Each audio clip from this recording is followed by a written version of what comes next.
तो यार बचपन के टीवी शोज के पिछले पार्ट में मैं ऐसे बहुत से कार्टून्स और टीवी शोज कवर नहीं कर पाया था जो कि मुझे अभी तक पसंद है। तो कंटेंट की कमी होने की वजह से मैंने सोचा कि यार चलिए इसी को पेलते हैं। अब हमारे बचपन में पोगो पर रात में बहुत से टीवी शोज आते थे और उन्हीं टीवी शोज में से एक सुनैना था। ओए ये नाम कुछ सुना सुना लग रहा है, तुम्हें याद नहीं है? आता था ना ये रात 12 के बाद पोगो पर टेली शॉपिंग के एड से पहले। ओ हाँ यार, इसके बारे में थोड़ा बता, मुझे कुछ याद आ रहा है। यार ये वो वाला शो था जिसमें एक लड़की होती है जो रात में जो भी ख्वाब में देखती है वो सच जाता था। ओ हाँ यार, मुझे याद आ गया, ये तो मैंने भी बहुत देखा है। याद आ गया ना? चलो हमारा टाइम पूरा हो गया। तो इसमें ऐसा होता था कि मेन कैरेक्टर थी सुनैना और वो जो भी रात में अपने ख्वाब में देखती थी वो सच हो जाता था। और एज अ किड ये चीज देखने के बाद मैं बहुत ज्यादा खुशफहमी में आ गया था कि हम लोग जो भी रात में ख्वाब में देखते हैं या फिर देखेंगे वो सच हो जाएगा। तो मुझे बचपन से ही हार्ले क्विन बहुत ज्यादा पसंद थी और मैंने एक दिन ख्वाब में देखा कि मुझे हार्ले क्विन का टॉय मिला है। और वो दिन मैं सुबह में इतनी खुशी से उठा था कि जैसे मैंने कोई जंग फतह की हो, क्योंकि मेरे जहन में एक ही चीज थी कि जैसे सुनैना के सारे ख्वाब सच होते थे इसी तरह मेरा भी ये वाला ख्वाब सच होएगा और मुझे कहीं ना कहीं से हार्ले क्विन का टॉय मिल जाएगा। तो मैंने हार्ले क्विन के टॉय का बहुत वेट किया, but at the end of the day मुझे हार्ले क्विन का टॉय नहीं मिला। और उस दिन के बाद से मेरा उस शो से दिल खराब हो गया कि अब मैंने ये देखना ही नहीं है, क्योंकि इसमें सच्चाई नहीं दिखाई जाती। और जैसे कोई छोटा बच्चा किसी चीज को लेकर रूठ जाता है, मेरा भी वही सीन था और मैं भी बिल्कुल रूठ कर बैठ गया था। और मेरे जहन में एक ही चीज थी उस टाइम कि ये दुनिया और टीवी शोज वाले कितने जालिम हैं कि ये कोई सच दिखाते ही नहीं है। अब मैं क्या जानूं कि ये तो अभी अपने छोटे छोटे जुल्मों की शुरुआत है और अभी तो आगे जाकर बहुत से स्नेक टाइप दोस्तों से भी मिलना है। ओ ये तू कहानी बताते बताते कहाँ जा रहा है? अबे साले, जो माफ करना, मैं जो मुझसे मैं इधर उधर निकल जाता। ओ यार, अगर तूने अभी तक लाइक और सब्सक्राइब नहीं किया है ना तो तुम मेरी तरह क्यूट नहीं हो। अब मुझे मालूम है कि कुछ लोग इधर कमेंट्स में आएंगे और बोलेंगे तू तुझे ये भी मालूम नहीं है कि मोस्टली टीवी पर जो भी चीज दिखाई जाती है फिक्शन होती है। तो इन सब को मैं एक ही जवाब बोलूंगा कि भाई मैं वो बच्चा था जो बचपन में ये सोचता था कि अगर हम लोग अर्थ को एक साइड से ड्रिल करना शुरू करेंगे तो दूसरी साइड से दूसरी कंट्री पहुंच जाएंगे। तो इस वजह से अब खामोश होकर साइड पर बैठ जाओ। अच्छा, इसी के साथ साथ एक कार्टून आता था हमारे बचपन में और वो था रिची रिच। और वो देखने के बाद मैं सबको यही बोलूंगा कि भाई अपने पप्पा जी की सिविक पर स्पीडोमीटर की स्नैप का फ्लैक्स आप किसी और को दिखाओ, और अगर फ्लैक्स करना ही है तो रिची रिच जैसा होना चाहिए है, क्योंकि भाई उसके कुत्ते का नाम भी डॉलर था। और यहाँ हमें जिस डॉलर का मालूम है वो डॉलर का SP10 फाउंटेन पेन है। तो भाई नेक्स्ट टाइम अगर मेरे पास तुम में से किसी की भी अपने पप्पा की गाड़ी के स्पीडोमीटर की स्नैप आती है ना तो मैंने वहीं फोन से निकलकर तुम्हारा सर फोड़ देना है। कंट्रोल कंट्रोल उदय।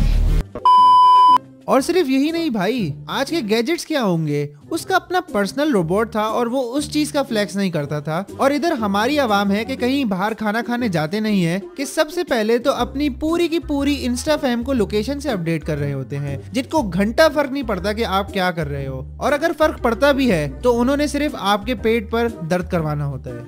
ओए तू दोबारा कहाँ निकल गया है?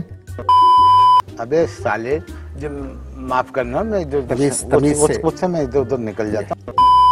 खैर, इसी के साथ साथ एक सस्ता वाला CID आता था। तो किस शो की बात कर रहा है? क्या तुम्हें सस्ते CID का सही में नहीं मालूम है? नहीं ना यार, वरना मैं तुझसे फालतू में पूछते ही क्यों। अच्छा रुको, मैं तुम्हें खुद दिखाता हूँ।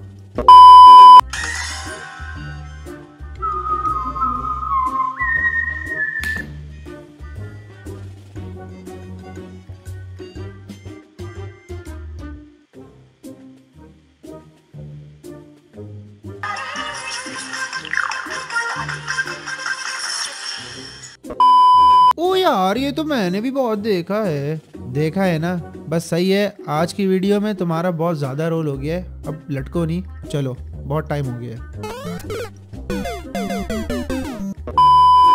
तो यार एक तो पहले ही मैं CID देखकर ये मिस्ट्री में रहता था कि CID वाले पूरा केस 1 घंटे में कैसे कंप्लीट कर लेते हैं। और अब ये कंबाला वालों को देखकर एक अलग ही फीलिंग आती थी कि भाई इनका सही सीन है, अम्मा अब्बा ने कुछ देखना दिखाना है नहीं और ये सारे बच्चे मिलकर पूरे बड़े बड़े क्रिमिनल केसेस सॉल्व कर लेते हैं। और इन्हीं की एज का जो मैं था, तो मुझे मेरी अम्मी शाम में 7 बजे के बाद दोस्तों के साथ खेलने ही नहीं देती थी।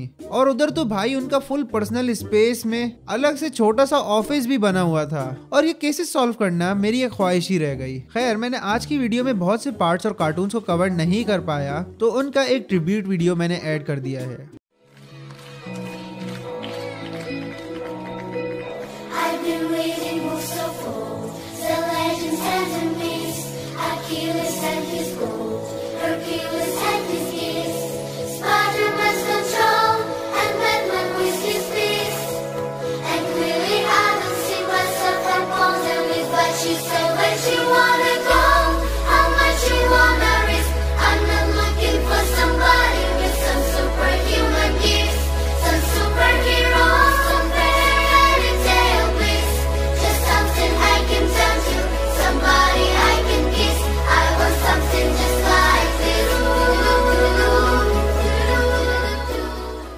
तो यार बस जाते जाते मैं एक ही बात बोलूंगा कि आप अपनी कंपनी और आप जिन टीवी शोज या फिर कंटेंट क्रिएटर्स को फॉलो कर रहे हैं तो देख कर करो, क्योंकि उनका हमारी लाइफ पर बहुत बड़ा इन्फ्लुएंस होता है। और सैडली कुछ कंटेंट क्रिएटर्स की वजह से लोगों ने ये समझना शुरू कर लिया है कि गालियां देना एक कूल एक्ट है, बट इन एक्चुअलिटी ये कोई अच्छा और कूल एक्ट नहीं है। और अगर मेरे सामने या मुझ जैसे किसी बंदे के सामने कोई गाली देना, तो मैंने यही सोचना है कि कैसा जाहिल आदमी है। तो भाई इस वजह से अपनी सराउंडिंग्स को बहुत सोच समझ कर चूज करना। और हाँ, एट द एंड मैं यही बोलूंगा कि मेरी तरफ से किसी भी कंटेंट क्रिएटर को हेट नहीं है, मैं इधर प्यार बांटने ही आया हूँ और वही कर रहा हूँ।